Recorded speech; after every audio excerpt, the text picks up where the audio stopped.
주제가 이제 한국 사회의 화두로 떠오르면서 저도 잡종에 대해서 다시 한번 생각을 해봤습니다. 제가 생각해야 된 그 주제는 예전에 제가 예전부터 잡종을 이렇게 외쳤는데 저나 잡종은 다 뜨지 않더니만은 통섭은 왜 이렇게 뜨나 뭐 이런 주제에 대해서 그 잡종은 뜨지 않고 통섭은 뜨는 그런 이유가 뭔가 뭐 생각을 해봤는데 제가 한 친구는 말 때문에 그렇다 그러니까 단어 때문에 그 잡종이 주는 그 어떤 부정적인 의미 대 통섭이 가지는 뭔가 잘 모를 것 같은 하여튼 굉장한 심오함 이런 게 이렇게 그 차이가 있어서 뭐 그렇지 않나 뭐 그런 생각을 합니다. 그리고 뭐 어떤 친구는 통섭을 주장한 최재천 선생님이 저보다는 훨씬 더 미남이고 특히 그 여성분들한테 인기가 많은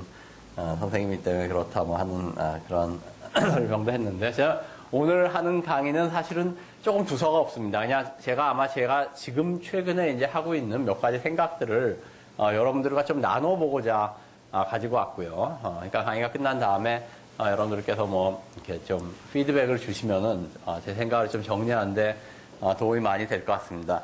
그 2005년에 LG경제연구원에서 2010년 대한민국 키워드란 책을 냈습니다. 그러니까 5년 전에요. 5년 전에 낸 책이고 그 책은 이제 5년 뒤를 당시로서는 5년 뒤인 2010년을 예측을 하는데 2010년이 되면은 이러이러한 개념들이 우리 사회의 화두가 될 것이다. 키워드가 될 것이다라고 예상을 했습니다. 근데 이 키워드가 될 것이라고 예상을 했던 단어들을 보면은 다 어떤 혼종적인 단어입니다. 그러니까 다른 것들이 이렇게 합쳐져서 약간 또 상반되는 것들이 합쳐져서 했던 단어인데요. TPS가 유행할 것이다. 트리플 플레이 서비스인데 이거는 이제 TV, 전화, 인터넷을 하나로 하나의 회선으로 묶는 그런 것이 유행할 것이다. 이제 그 아주 많이 뭐 이렇게 보고는 안 됐지만은 이제 시작되고 있는 그런 상태라고 볼 수가 있고요. 뭐 사이버 릴레이션이 유행할 것이다. 이거는 이제 사이버 릴레이션, 사이버 스페이스 릴레이션의 준말인데요. 이런 단어는 그렇게 많이 쓰이지는 않지만은 요즘 보는 뭐 트위터라든지 페이스북이라든지 뭐 아이폰이라든지 이런 걸 통한 여러 가지 그 관계망을 살펴보는 분명히 맞는 측면이 있는 것 같습니다. 프로수머, 프로듀서와 컨슈머의 혼합말이죠. 이런 것들. 에듀테인먼트, 에듀케이션과 엔터테인먼트의 혼합말. 셀러던트. 이거 혹시 뭔지 아시는 분 계세요? 셀러던트라는 말.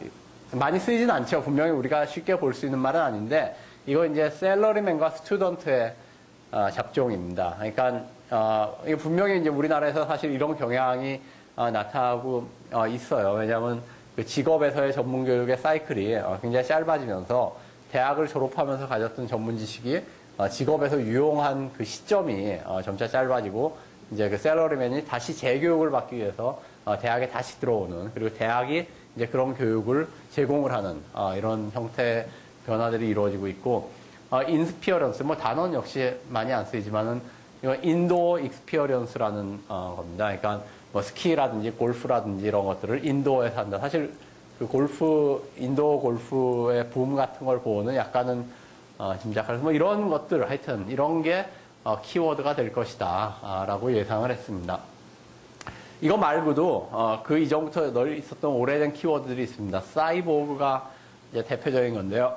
사이버네틱 오르가니즘의 합성어죠. 그리고 버추얼 리얼리티에도 사실은 두 개가 하나로 묶여지기 굉장히 힘든 말입니다. 왜냐하면 버추얼하다는 것과 리얼하다는 것은 그냥 단어 뜻이 그 자체가 상반된 뜻이니까요. 가상적이고 실제적인. 근데 이 두 개가 합쳐져서 이제 가상현실, 뭐 가상실제라는 말을 이루고요. 이 말은 들어보셨죠? 글로컬라이제이션. 그러니까 글로벌라이제이션이 아니라 글로컬라이제이션. 글로벌라이제이션과 로컬라이제이션이 합쳐진 말이죠. 우리가 이제 글로벌라이제이션 얘기는 많이 했는데 많이 하다 보니까 글로벌라이제이션이 정말 그 국경이나 경계를 없애는 방향으로만 진행되는 게 아니라 그렇게 되면서 점점 더 로컬한 것이 점점 중요해진다 하는 그런 어떤 상반된 현상을 하나로 얘기하기 위해서 이제 주어낸 그 로컬라이제이션 뭐 이런 저는 이 말씀을 드리는 거는 이미 우리가 좋건 싫건 간에 우리는 이런 그 하이브리드의 세상에 살고 있다. 하이브리드가 넘쳐나는 하이브리드가 만연한 그런 세상에 살고 있다는 것을 말씀드리고 뭐 통섭, 융합 이런 것이 우리 사회의 키워드이자 열풍이 되고 있다 하는 것입니다. 예, 쥐가 한 마리 보이는데 혹시 뭔지 아시는 분 계세요?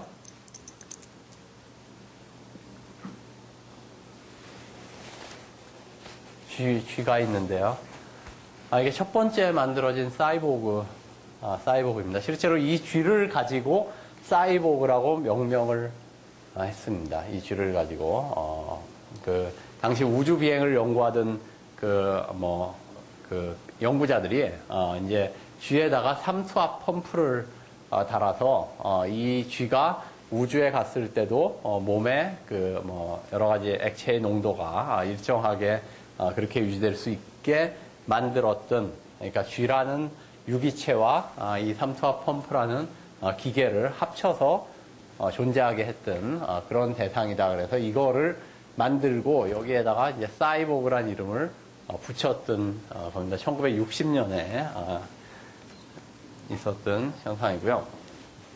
자, 하이브리드란 말이, 잡종이란 말이 제가 아까 농담 비슷하게 부정적인 어감을 가지고 있다 말씀드렸는데, 사실 이거는 맞습니다. 맞고, 우리나라에서만 그런 게 아니라, 우리나라에서만 잡종이란 말이 부정적인 뉘앙스를 갖는 게 아니라, 서구에서도 하이브리드, 하이브리드티, 이런 말이 부정적인 뉘앙스를 갖습니다.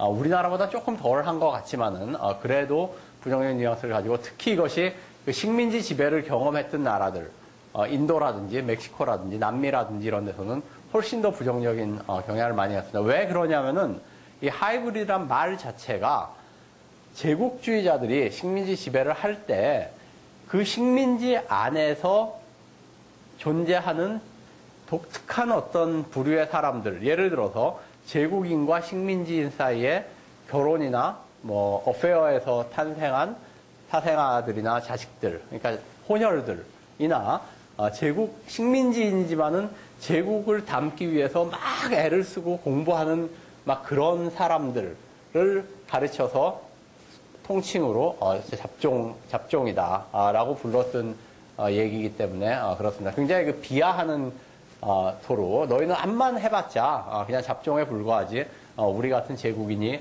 될 수가 없다라고 그런 식으로 그들을 이제 칭했던 그 단어가 잡종, 하이브리드 이런 개념, 메스테제 이런 개념들입니다. 근데 이제 재밌는 거는 탈식민주의 연구가인 호미 바바는 이제 이 잡종이란 단어가 그렇지만 이거와는 정반대의 어떤 기능도 하고 있다라고 얘기를 했습니다. 그건 이제 자세히 말씀드리지 않겠지만은 이 제국이 식민지를 통치하기 위해서는 계속 식민지인들한테 너희는 우리를 닮아야 된다라고 요구를 합니다.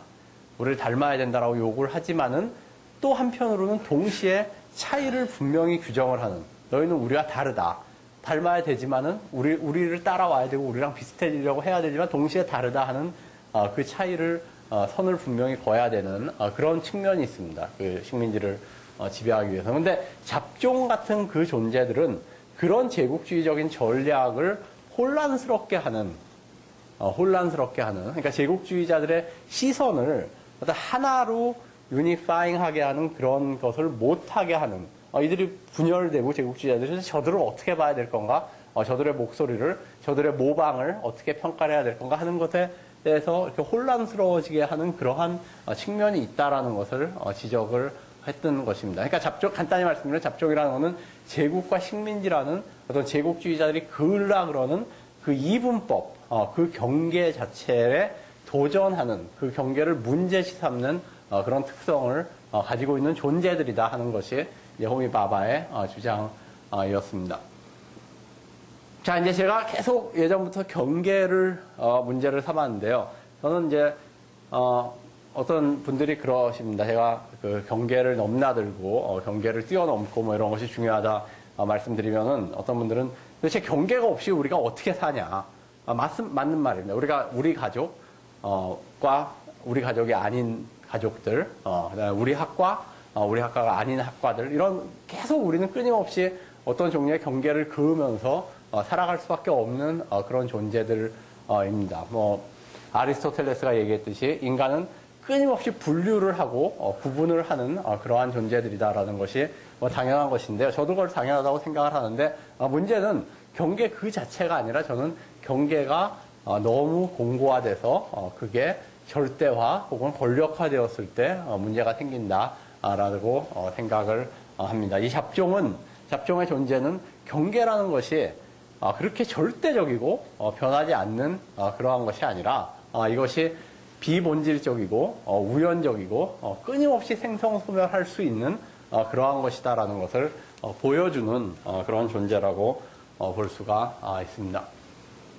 네, 제가 이제 이런 하이브리드에 대한 이런 얘기들을 이렇게 막 하고 다니면은 이제 여러 가지 반론이나 혹은 이제 충고 이런 것들이 들어옵니다. 근데 그 중에서 이제 대표적인 거 한 두 개만 제가 들어보면요. 하나는 이런 겁니다. 잡종이라는 게 그렇게 막 이것저것 섞는다 하는 얘기인데, 네 얘기는, 제 얘기는. 근데 그건 뭐 섞어봤자 죽도밥도 아닌 짬뽕에 불과하지 않느냐. 뭔가 용광로 같은 퓨전이 일어나야지. 그 짬뽕 막 섞어가지고 막 이런 그런 거면 좀 뭔가 좀 수준이 낮은 얘기 아니냐. 뭐 이런 식의 그 비판들. 그러니까 짬뽕론이라고나 할까요? 뭐 이런 비판들이 많이 들어오는데, 글쎄요. 저는 그 짬뽕을 좋아하는 사람으로서 이런 비판에는 이렇게 썩 동의하기가 힘듭니다. 이 짬뽕이라는 게 사실은 굉장히 재밌는 음식이에요. 혹시 짬뽕을 만들어 보신 분 계세요? 여기서? 아무도 안 계세요? 저는 요리하는 걸 좋아해서 가끔 뭐 이것저것 만듭니다. 요즘은 뭐 이제 제가 또 어떤 딴 일 때문에 뭐 정신이 없어서 잘 못하지만은 뭐 이것도 도전해보고 저것도 도전해보고 하는 걸 좋아하는데, 짬뽕이 이게 그 남성 요리가 그러니까 저 같은 남자들 사이에서 알려진 어떤 굉장히 높은 봉우리 중에 하나예요. 그러니까 나는 짬뽕을 성공했다 그러면 이제 다 막 박수를 치고 막 합니다. 근데 되게 힘들어요, 사실. 굉장히 힘들어요. 이거 잘 만드는 게 굉장히 힘들고, 짬뽕 맛이 왜 생기냐 하면은 이게 굉장히 재밌는 음식인 게, 이게 국물이 그냥 국물이 아니에요. 아시죠? 이게 육수입니다. 고기 국물이에요. 주로 돼지고기나 닭고기 이런 걸 써가지고 낸 고기 국물에 해물이 곁들여지는 거예요. 그러니까 해물과 고기 국물이 짬뽕된 맛입니다. 그러니까 이게 그냥 해물에 고춧가루로 맛내고 이런 게 아니라 사실 고기 국물을 잘 써야 되는, 그러니까 잘 안 맞을 것 같은 두 개가 잘 이렇게 맞아서 만든 음식이 짬뽕이다. 그래서 저는 하여튼 짬뽕을 좋아하기 때문에 짬뽕 같다 뭐 이런 얘기를 그렇게 반론이라고 별로 생각을 안 하고요. 오히려 이제 제가 좀 불만족스러운 음식은 무슨 음식이냐면은 이겁니다, 이거. 네, 이거는 저는 이건 진짜 좀 잡스러워요. 이거는 이건 좀 아닌데, 이거는 이게 짬짜면이라고 이제 보통 부르는, 이건 진짜 좀 잡스러운, 뭐 짬짜면 같다 이러면 제가 이해가 되는데, 짬뽕 같다 이러면 좀 잘 납득이 안 됩니다. 이 짬짜면이라는 게, 이게 또 뭐 재밌는 얘기인데, 저는 이 짬짜면에 대한 철학이 좀 있습니다. 저도 어떤 때 중국 음식집에 가서, 뭘 먹을까 고민하다가, 옆 사람 짬뽕 시키고 짜장면 시키면은, 이거 시킬까 저거 시킬까 막 이렇게 머릿속에서 막 갈등되고, 짜장면 시켜놓고, 짬뽕 시켰어야 되는데, 막 어떤 때 바꾸기도 하죠. 막 바꾸고 그러는데, 그러는 사람들을 위해서 이게 있는 거예요. 이제 짬짜면이 있는데, 문제는 이거를 딱 시키고 나면은 많은 경우 괜히 시켰다 하는 생각이 들어요. 괜히 시켰다 하는 생각이 드는데, 이게 인간의 욕망의 어떤 본질 때문에 뭐 저는 그렇다고 생각합니다. 뭐 이제 들레즈라는 철학자가 인간의 욕망은 실현되는 그 순간에 더 이상 욕망이 아니다 뭐 이런 그 얘기를 했는데, 짬뽕을 먹을까 짜장면을 먹을까 막 이게 사실 굉장히 욕망이거든요. 욕망이 동시에 딱 실현되는 그 순간에 더 이상 아무것도 아닌, 그러니까 굉장히 황당해져 버리는 뭐 그런 현상이 아닐까 뭐 이런 생각도 하고 있습니다. 예. 짬뽕을 너무 비난하지 말자 하는 게 제 생각입니다. 두 번째 비판은 이런 비판도 굉장히 많이 들어옵니다.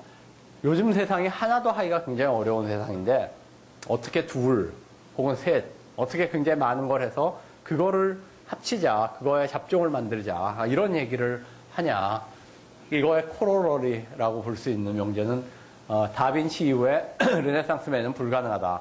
저 다 동의합니다. 저도 뭐 충분히 알고 있는 얘기죠. 당연히 박사학위를 하나 받는데 10년 정도 걸리잖아요. 그리고 어떤 한 분야의 전문가가 되는데 최소한 10년, 뭐 피겨스케이팅을 해도 그렇고 체스를 해도 그렇고 수영을 해도 마찬가지고요. 그 분야를 대충 이제 알겠다 하는 데까지 도달하는 데 걸리는 시간이 10년인데 어떻게 할 수가 있냐 하는 건데 제 주장은 뭐 간단히 말씀드리면 이런 겁니다. 저는 여러 분야를 알자 하는 얘기가 아니라 어떤 한 분야 혹은 한 경계에 안주하지 않고 그것을 필요에 따라서 넘을 수 있는 그러한 어떤 태도, 그러한 용기 이런 거를 갖자 하는 얘기입니다. 제 얘기는 우리가 잡종이 중요하다. 잡종적인 태도를 갖자 하는 얘기는 여러 분야를 동시에 공부하자. 대학에서 전공 3개를 하자. 4개를 하자. 하는 그런 얘기가 아니라 무엇을 했건 간에 자기가 필요하다고 생각이 됐을 때는 그쪽 다른 자기가 한 분야, 자기가 잘 아는 것만이 아니라 자기가 잘 모르는 것도 가볼 수 있는, 모르는 영역에도 자기가 그것을 탐험해 볼 수도 있는, 그리고 그걸 두려워하지 않을 수 있는 그러한 태도를 갖자. 그리고 대학에서 저는 이런 태도를 가르쳐야 되지 않을까, 학생들에게. 그러니까 여러 분야를 접하게 하고 이런 것도 뭐 중요할 수 있겠지만 그거보다 더 중요한 거는 이러한 어떤 자세, 이러한 마인드 이런 것을 가르치는 게 좋지 않을까 생각이 들고요. 제가 이제 그 잡종을 강조하게 된 이유 중에 하나는 제가 과학사를 하면서 굉장히 많이 봤던 여러 가지 사례들이 아까 말한 그러한 태도들을 갖춘 사람에 의해서 혁신들이 일어나는 것을 많이 봤기 때문에 그렇습니다. 그 알버트 로텐버그라는 미국의 심리학자가 있는데요. 이 사람이 진짜 뭐 창의성을 연구한 심리학자인데요. 죄송합니다. 몸살이 좀 걸려서 이 로텐버그가 유명한 이유는 이 사람이 실제로 미국에서 굉장히 중요한 창의적인 업적을 냈다고 생각하는 사람들을 실제로 가장 많이 인터뷰를 했던 사람입니다. 가장 인덱스 인터뷰를 많이 여러 명을 했던 사람이고, 근데 이 로텐버그가 처음에 인터뷰를 할 때는 그걸 예상을 못했어요. 자기가 어떤 공통점을 발견하게 될 줄은. 근데 인터뷰를 하다 보니까 자연과학 분야, 공학 분야, 그 다음에 문학 분야, 예술 분야, 그 다음에 뭐 시, 이런 걸 하는 사람들 중에 상당히 창의적인 레벨에 올라왔다는 사람들이 자기가 정말 자기 생애에서 창의적인 업적, 작품을 낼 때 그 순간을 묘사하는 그 인터뷰 과정에서 그 순간을 회고하고 깊게 생각을 하고 분석하는 그 과정에서 굉장히 비슷한 점이 많더라 하는 것을 점차 발견을 해야 됩니다. 발견을 하고 그걸 나중에 이제 2가지로 정식화를 시켜요. 하나는 호모 스페이셜 싱킹, 하나는 야누시안 싱킹을 이 사람이 하더라 하는 건데, 이건 뭐냐면은 다른 사람들은 어떤 2가지 요소가 떨어져 있고 관계가 없고 심지어는 모순된다라고 생각하고 여기서 멈춥니다. 멈추는데 이 창의적인 업적을 낸 사람들은 그 사람들이 문인이건 예술가건 뭐 과학자건 간에 이 2개를 여기서 멈추지 않고 계속 고민을 해서 결국은 이 2개를 하나의 프레임에 놓고 보는데 성공을 합니다. 이게 이제 호모 스페이셜 하다는 거죠. 동공간에 하나의 공간에 이 2를 놓고 보다가 결국은 이거를 합쳐버리는, 야누시안적으로 2개를 하나로 만들어버리는 그러한 순간을 경험을 하더라 하는 것이 이 사람의 결론이었습니다. 결국 근데 저는 사실은 이 로텐버그의 연구를 제가 과학사 연구를 한참 한 다음에 이제 발견을 한 거고요. 제가 과학사 연구를 하면서 역사적으로 창의적인 업적을 냈다고 생각되는 사람들을 아주 마이크로하게 분석을 해보니까는 사실은 굉장히 비슷한, 나중에 제가 봤을 때 이 사람이 얘기했던 것과 굉장히 비슷한 거를 봤습니다. 왜냐하면 창의적인 업적은 어떤 종류의 모순을 해결을 하는 겁니다. 근데 이게 당연하죠. 만약에 그 문제가 쉽게 풀리는 거였으면 이미 풀렸겠죠. 다른 사람들에 의해서. 논리적으로 생각해봐도 그렇잖아요. 문제가 쉽게 보이고 쉽게 풀리는 문제들은 다른 사람이 풀 확률이 훨씬 더 높다는 거죠. 어떤 굉장히 창의적인 업적을 남겼다 하는 사람들이 푸는 문제는 대부분 잘 안 보이거나 잘 안 풀리거나 하는 문제들이었다는 거죠. 그러면은 그 얘기는 딴 사람은 이게 어느 순간에 모순이라고 생각하고 더 이상 그걸 도전하는 걸 멈췄던 문제들을 이 사람들은 어떻게 하든지 해결을 했다는 얘기가 되는 겁니다. 예를 들어서 제임스 와트가 만든 증기기관입니다. 저기 제임스 와트는 증기기관을 발명한 게 아니라 개량을 했어요. 조금 개량을 했는데 그 조금이 증기기관의 효율을 3배로 올리면서 이거를 엄청나게 많은 영역에서 사용될 수 있는 것으로 만들었거든요. 이쪽이 와트 이전의 증기기관입니다. 뉴커맨 기관이라는 기관인데 물을 끓여요. 물을 끓이면은 이게 물이고요. 여기가 이제 화덕입니다. 화덕에서 물을 끓이면은 증기가 발생해서 피스톤을 위로 올립니다. 이렇게 피스톤이 올라가면 이쪽이 떨어지겠죠. 피스톤이 위로 올라가면은 근데 문제는 이 피스톤 위로 올라간 걸 다시 내려야지 또 올리잖아요. 어떻게 내려요? 찬물을 붓습니다. 여기다 실린더에다. 이게 다 찬물이에요. 여기 있는 것들이.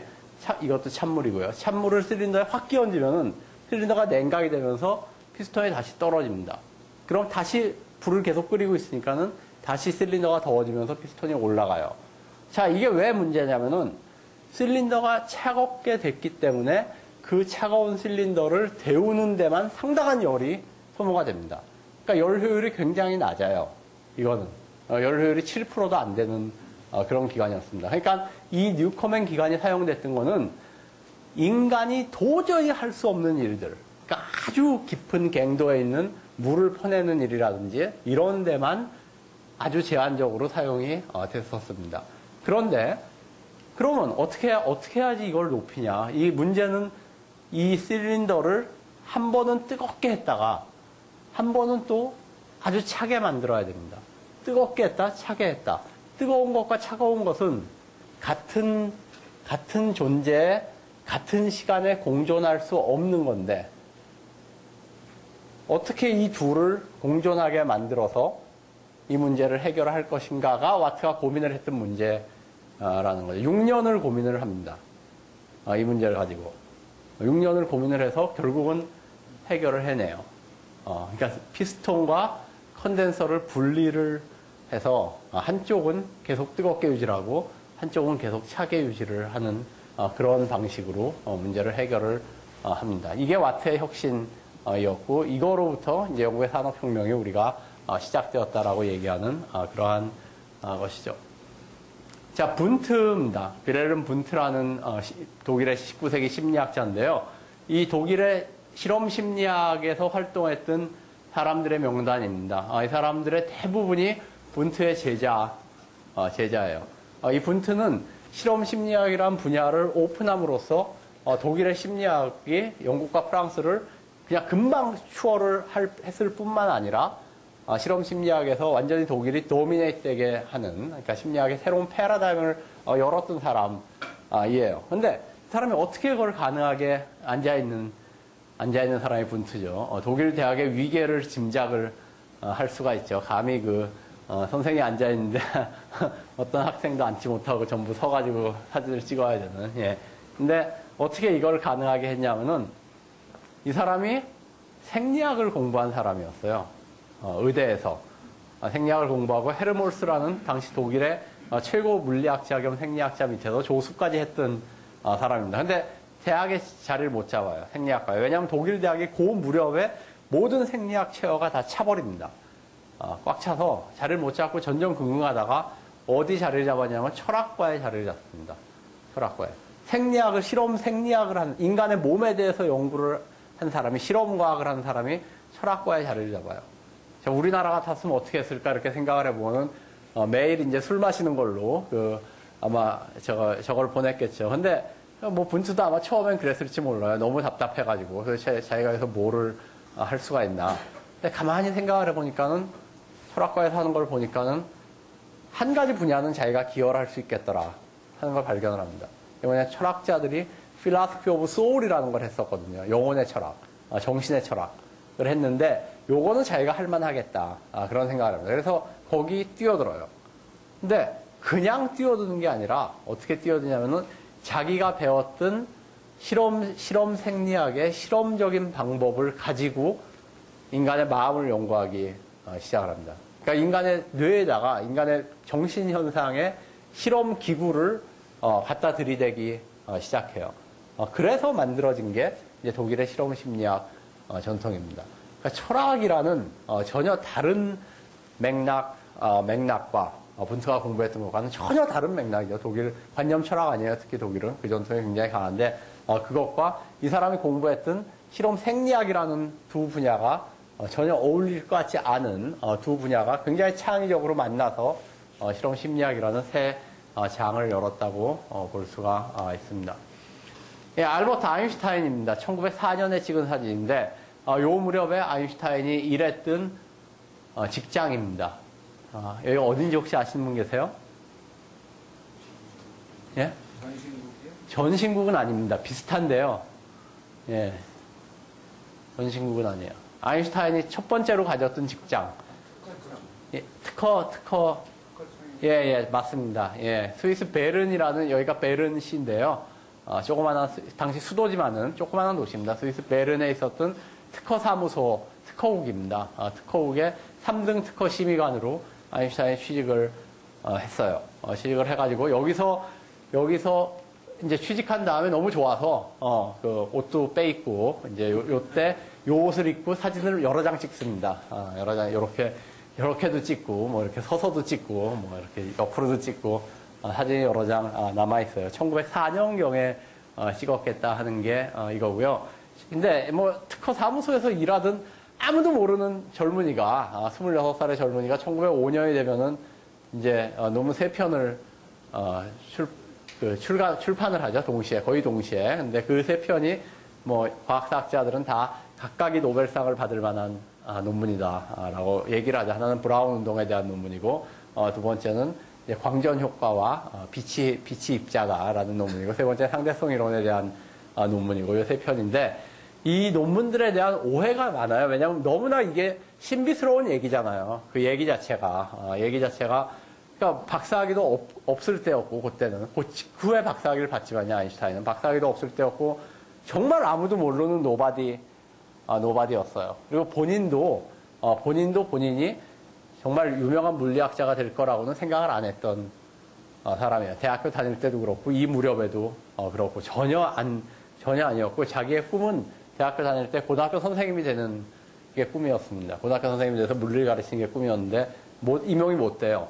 그래서 대학교에 조교로 남으려고 그랬는데 그것도 교수가 써주질 않아요. 그래서 여러분들은 아마 뭐 관련이 없을지 모르지만 88만 원 세대라고 요즘 얘기들 많이 하죠. 정확히 그렇습니다. 아인슈타인이 딱 88만 원 세대로 대학에서 사회로 방출이 돼요. 그러니까 직장도 없고 집도 아버지가 사업을 해서 원래는 잘 살았는데 사업이 망하고 그래서 정말 불쌍한 처지가 되고 자기 애인은 그 본국에 독일이 아닌 저 체코 쪽 그쪽이 본국이었죠. 그쪽 본국으로 돌아가서 거기서 교사를 하고 있고 떨어져서 살게 되고 애인은 임신을 해갖고 딸까지 낳았는데 그 딸을 키울 능력은 전혀 없어서 입양을 시키고 뭐 이런 아주 굉장히 정말 그 하루하루 사는 게 너무 힘든 그런 삶을 살다가 베소라는 친구가 그 아버지가 은행장이었어요. 아버지한테 얘기해서 내 친구 중에 굉장히 똑똑한 애가 하나 있는데 걔를 취직 좀 시켜달라. 그래서 그 베소의 아버지가 아인슈타인을 불러서 여기에 스위스 베른에 있는 특허 사무소에 취직을 시킵니다. 아인슈타인은 여기 취직을 한 다음에 이제 집도 렌트를 해서 집도 얻고 애인도 부릅니다. 다시 애인도 불러서 가정도 가지고 또 친구들 한 서너 명을 새로 사귀어서 그 올림피아 아카데미라는 굉장히 거창한 이름의 그 스터디 그룹을 만들어서 철학책 읽으면서 일주일에 한 번씩 만나서 바이올린 키고 놀고 씨가 피우고 와인 마시고 그러면서 뭐 밤새도록 토론하고 뭐 이런 자기 생애에서 가장 행복한 시간을 보냈다. 요 시절이 그렇게 회고를 하는데 이 회고가 거짓말이 아니에요. 정말로 이렇게 제가 과학사 하는 사람이 봐도 아인슈타인은 정말 요 시기가 평생 가장 행복했던 그런 시기였던 게 맞습니다. 그 이후에 가면 이제 부인이랑 불화도 생기고 뭐 굉장히 또 유명해져서 막 여러 가지 일에도 이렇게 인볼브가 되게 되고 그러는데요. 자, 그런데 하여튼 아까도 말씀드렸지만은 아인슈타인의 이 논문에 대해서는 신화화가 굉장히 많이 돼 있습니다. 뭐 대표적인 이유가 상대성 이론 논문은 아무도 이해 못했다 뭐 이런 건데 그렇지 않습니다. 절대로 뭐 이거 읽은 사람 대부분 이해할 수 있었고요. 상당히 많은 사람들이 정확하게 이 논문을 평가를 하고 프레이즈를 합니다. 오히려 이 상대성 이론에 대한 논문보다 훨씬 더 사람들이 받아들이기 힘들었던 논문이 광전 효과에 대한 논문입니다. 빛이 입자다라고 아인슈타인이 다시 주장했던 그 논문인데, 왜냐하면 빛이 파동이라는 것은 그 이전에 한 100년 동안 너무 많은 실험에 의해서 너무 확고한 그 명제로 자리 잡은 것이었기 때문에 아주 조그만한 증거 하나를 들이대면서 이것 때문에 우리는 빛을 다시 입자로 봐야 된다라고 주장을 했던 아인슈타인의 그 논문은 안 받아들여져요. 상대성 이론 논문이 다 받아들여지고 난 뒤까지도 그 논문은 안 받아들여집니다. 그러다가 양자 물리학이 발전을 하고 그거에 대한 다른 실험적인 증거들이 나오면서 받아들여지게 됩니다. 자, 아인슈타인의 상대성 이론 논문에 맨 앞을 보면은 이런 얘기가 나와요. 자, 시계들이 우주에 이렇게 일정 간격으로 존재를 한다. 그리고 그 시계가 이렇게 바로 이렇게 눈금을 바로 연결이 되어 있다고 치자. 그랬을 때 이 시계와 이 시계가 두 개의 시계가 같은 시간을 가르치고 있다는 것을, 그러니까 시계를 같은 시간이 가르치게 맞춘다는 것이 무엇을 의미하느냐, 이런 질문을 아인슈타인이 던집니다. 그리고 한 시계가 이제 정지해 있고 다른 시계가 움직입니다. 움직일 때 이 두 시계가 같은 시간을 가르치고 있다는 것을 우리가 어떻게 아느냐, 뭐 이런 얘기를 해요. 그 얘기로부터 얘기를 조금 끌어내면 이제 로렌츠 트랜스포메이션이라는 게 여기서 유도가 됩니다. 그러면서 움직이는 프레임에서는 시간이 천천히 간다든지 아니면 길이가 수축된다든지 하는 그런 얘기들이 여기서 등장을 해요. 사실은 그 얘기를 아인슈타인이 처음 한 건 아닙니다. 그 전에 1904년에 그 안톤 로렌츠라는 과학자가 그 결과를 다 얻어내요. 다 얻어내지만 로렌츠는 자기가 얻어낸 결과를 자기가 받아들이질 않죠.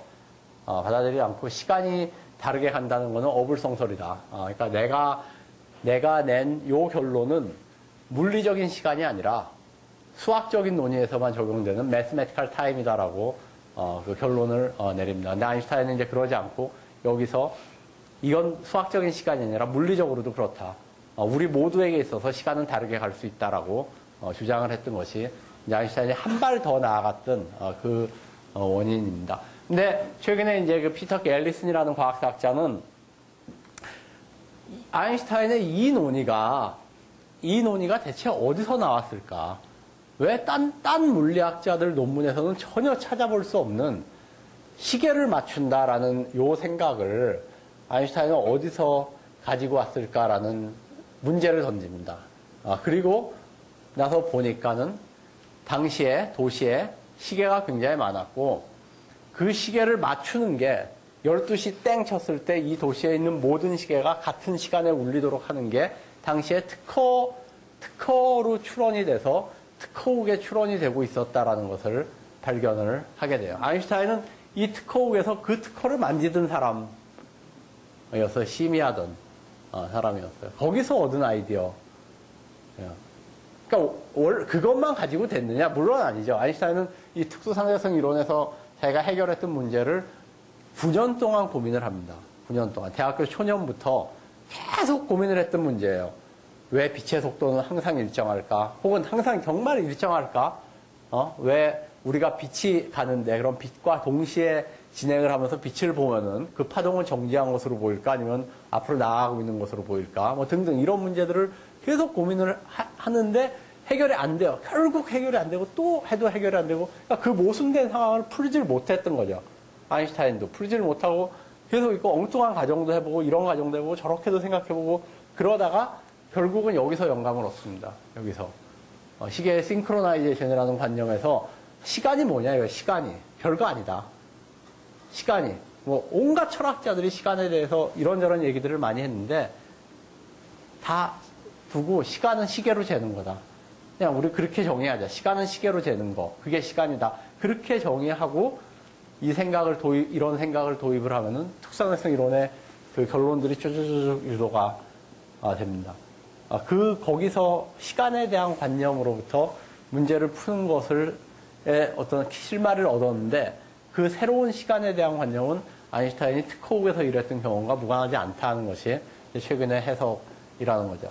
그러니까 원래 자기가 고민했던 물리학적인 문제들과 이 시계 네트워킹 테크놀로지로부터 얻은 어떤 시간에 대한 새로운 관념이 합쳐지면서 굉장한 그 이노베이티브한 아이디어가 나올 수 있었다 하는 겁니다. 예, 제가 하여튼 그래서 계속 잡종 얘기를 하는 거는 이런 과학사의 사례에서 보듯이 우리가 서로 다른 생각들을 서로 다른 것 같이 보이는 생각들을 섞었을 때 굉장히 이노베이션이 가능하다 하는 것이고요. 이제 최근에 그것과 관련해서 뭐 과학과 예술에 대한 얘기들이 많은데 이건 뭐 많이 이제 알려진 사례입니다. 피카소가 처음으로 이때 이 그림을 그릴 때 사실은 피카소가 가장 창의적이었던 순간인데요. 그러니까 아비뇽의 처녀들 혹은 뭐 아비뇽의 나부들 뭐 이렇게 얘기가 되는 그런 작품인데 큐비즘이 처음으로 등장을 하는 그 시점이라는 거죠. 여기 앉아있는 사람의 모습, 얼굴이 그러니까 한 시점에서 한 시각에서 본 얼굴이 아니라 이렇게 돌아가면서 본 얼굴이 하나로 중첩돼 있는 등이 있고 얼굴이 있고 마찬가지로 굉장히 추상화되면서 뭐 그런 그러니까 화가의 역할은 그 이전까지만 해도 화가의 역할은 보는 것을 가장 충실하게 2차원 화면에 재현을 하는 것이다라는 것이 그 서양화에서 몇백 년 동안 이어진 뭐 너무나 당연한 과정이었죠. 임프레셔니스트 같은 사람들이 그거에 반기를 들었다 그러지만 그들이 반기를 든 거는 본다는 게 무엇이냐. 빛이 시시각각으로 변하는데 우리가 본다는 게 무엇이냐라는 것에 문제 제기를 했던 것이지 보는 것을 충실하게 재현을 하는 게 화가의 임무다라는 것에 문제 제기를 했던 것은 아니었다는 거죠. 근데 이제 피카소는 처음으로 이제 그것에 의문을 던졌던 사람. 화가가 왜 보는 것을 그대로 2차원 평면에 재현을 해야 되는 것이냐라는 것에 처음으로 의문을 던졌던 사람인데 피카소가 이거를 그냥 그린 게 아닙니다. 사실은 보어는 요 무렵에 이제 뭐 그리스라든지 브라크라든지 이런 비슷한 생각을 가진 동료들과 그룹을 만들어서 여러 가지 실험을 하고 있었어요. 그리고 그것도 몇 년에 걸친 여러 가지 실험을 하면서 결국은 이게 완성이 됐는데 그 실험을 하는 동안에 피카소나 그리스 같은 사람은 뿌앙까레와 접촉을 하고 뿌앙까레의 책을 읽습니다. 그러니까 4차원, 뭐 매니 디멘션 이런 것들에 대한 얼마나 이해를 했는지는 잘 모르지만요. 하여튼 책을 읽고 특히 그 에밀 조프레라고 당시에 이제 뿌앙까레의 4차원 이런 것들을 대중적으로 이렇게 표현을 했던 그런 수학자들의 책을 읽고 그것에 대해서 토론을 합니다. 그러니까 뭔가 새로운 것을 열기 위해서 이들은 한 가지 리소스를 당시의 수학, 과학, 뭐 4차원에 대한 논의, 매니 디멘션에 대한 논의 이런 것들에서 빌어와서 그걸 가지고 기존에 몇백 년 동안에 축적돼 있었던 그 전통을 뚫는데 그것을 이용을 했던 것입니다. 이거는 이제 뭐 과학에 흥미 있는 소재가 사용이 된 예인데 우리나라에도 팬이 많은 마그리트의 타임 트랜스픽스라는 작품입니다. 시계랑 기차가 같이 동시에 이제 벽난 속에서 나오는 아주 굉장히 약간 기묘한 느낌을 주는 그러한 건데요. 이게 많은 사람들은 아인슈타인의 특수상대성 이론에 대한 당시의 그 대중서적에 그 아인슈타인이 실제로 들었던 예인데요. 그 이제 뱅크에 이 뚝에 이제 한 사람이 서 있고 어떤 사람은 기차 위에 있고 이 기차가 달릴 때 이 두 사람이 이제 시계를 보는 그거를 논의를 합니다. 거기에서 영감을 받았을 것이다라고 얘기를 하고요. 사실 이 예술이 과학으로부터 영감을 받은 예는 굉장히 많이 있습니다. 헬렌 체드윅, 제가 좋아하는 영국 작가인데요. 여성 사망했지만 여성 작가의 네뷸러라는 작품이고 이거는 체드윅의 셀프 포트레이트, 그러니까 자화상이라는 그런 작품입니다. 그러니까 자기의 뇌를 자기가 들고 있는 그러한 것인데 한편으로 보면은 뇌가 나다라는 식의 메시지를 주는 것 같지만은 또 다른 한편으로 보면은 꼭 그건 아니죠. 왜냐하면 뇌는 있지만은 또 내 손이 있고 그것을 보고 있는 내가 있기 때문에 어떤 뇌 결정론, 뇌 중심주의 이런 것들에 대한 또 다른 한편에서 보는 뭐 반론일 수도 있고요. 파트미의 하드헤드라는 작품인데 여기 쓰여진 마치 이 뇌 같지만은 뇌의 이런 굴곡 같지만 여기 쓰여진 거는 그 아랍어로 코란의 한 글씨가 쓰여져 있는 겁니다. 그 아는 자와 그렇지 못한 자, 아는 자와 모르는 자가 다른가라는 아는 자와 모르는 자가 과연 같은가 혹은 다른가라는 코란의 글씨가 쓰여져 있는데 이것도 사실 굉장히 여러 가지 각도로 해석이 가능한 그러한 작품이고 우리들로 하여금 그러니까 인간이 아는 것은 무엇이냐, 또 인간이 아는 것은 뭐 얼마나 깊게 그 뇌에 박혀 있는 것이냐, 인간이 가진 종교적 신념의 어떤 근원은 무엇이냐, 뭐 등등 굉장히 생각할 거리를 많이 주는 그러한 작품입니다. 헬렌 체드윅의 네뷸라는 보석 같은 걸로 만든 목걸이의 모양을 하고 있는데 혹시 이게 뭘로 만들었는지 알고 있는 학생 있으세요? 빨리 짐작할 수 있는.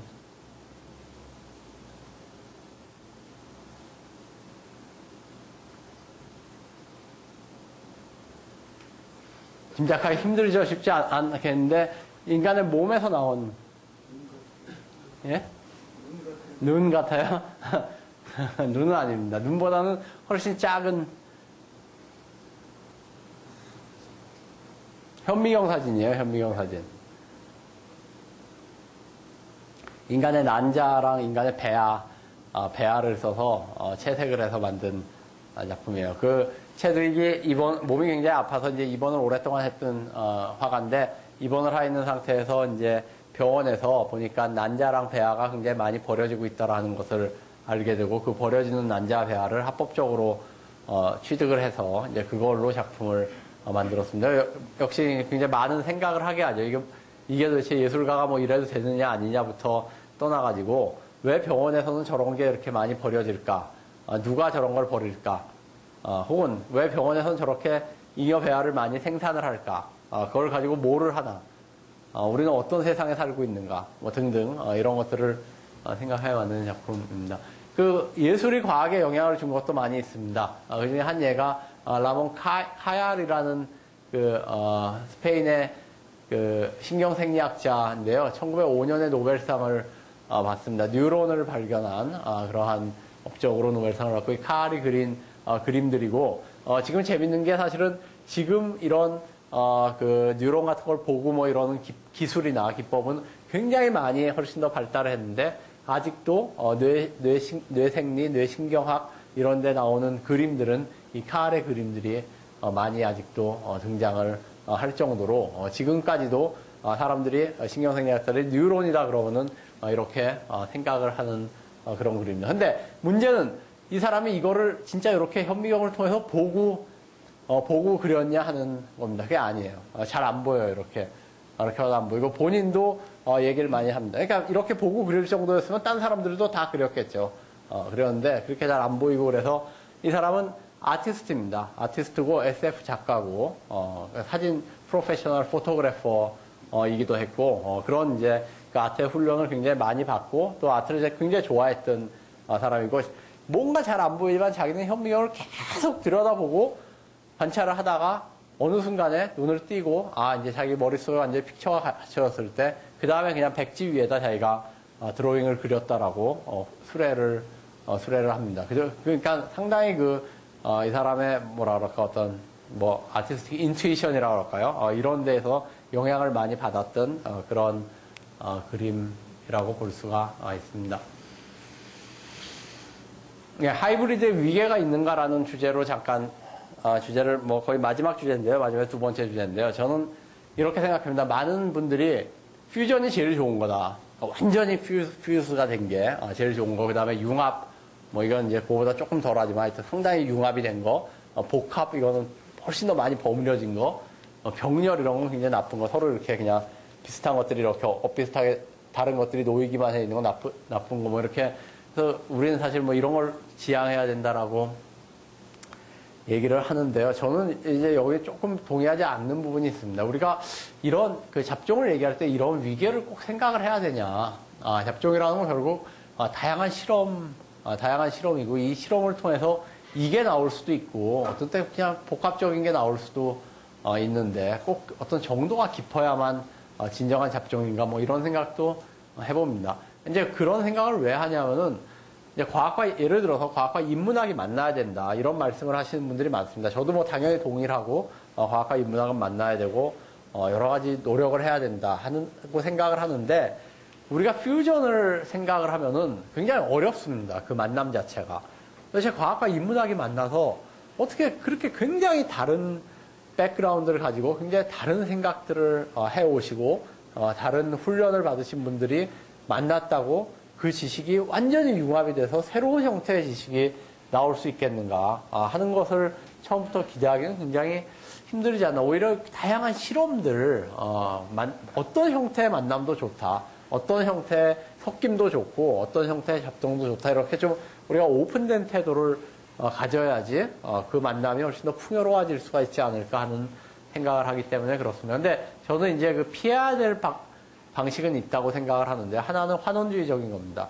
예를 들어서 야 과학자 니네들이 하는 거 한만 해봤자 결국 다 사람 사는 얘기 아니냐. 우리 인문학으로 다 철학으로 다 환원이 된다 하는 얘기나 아니면 뭐 인문학 아무리 떠들어봤자 결국은 생물학만 우리가 잘 이해하면 진화론만 잘 이해하면은 우리는 세상의 모든 거를 다 이해할 수가 있다. 인간이 왜 아름다움을 느끼냐?